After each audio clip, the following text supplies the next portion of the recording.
Praise the lord. మన ప్రభువును రక్షకుడునైనటువంటి యేసుక్రీస్తు నామమున మీకు శుభాలు తెలియజేస్తూ ఉన్నా.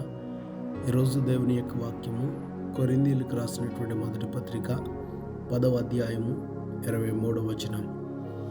అన్ని విషయములందు నాకు స్వాతంత్ర్యము కలదు, కానీ అన్నియు చేయతగినవి కావు.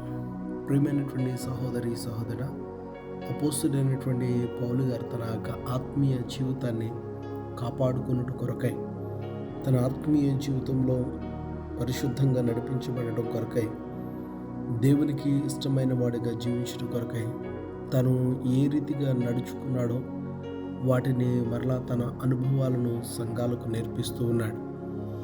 అన్ని విషయాలందు నాకు స్వాతంత్రం ఉంది. నేను ఏ పనినైనా ఏ విషయాన్నైనా కానీ చేయడానికి నాకు స్వాతంత్ర్యం ఉంది, కానీ అన్నీ చేయదగినవి కాదు.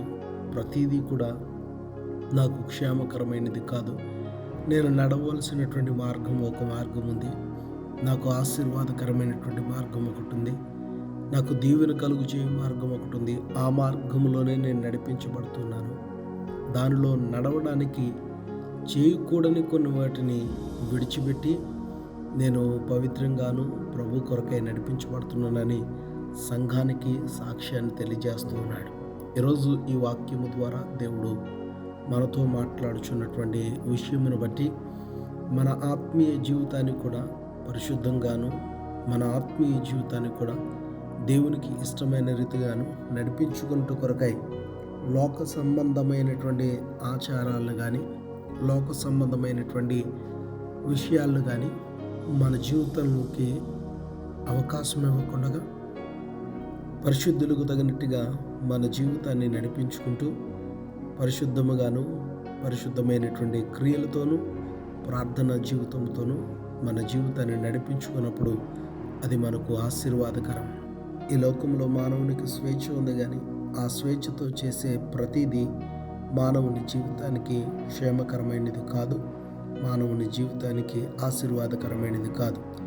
కొన్నిటి మాత్రమే దీవెనకరమైన రీతిలో, కొన్ని విషయాలు మాత్రమే మేలుకరమైన రీతిలో ఉన్నాయి.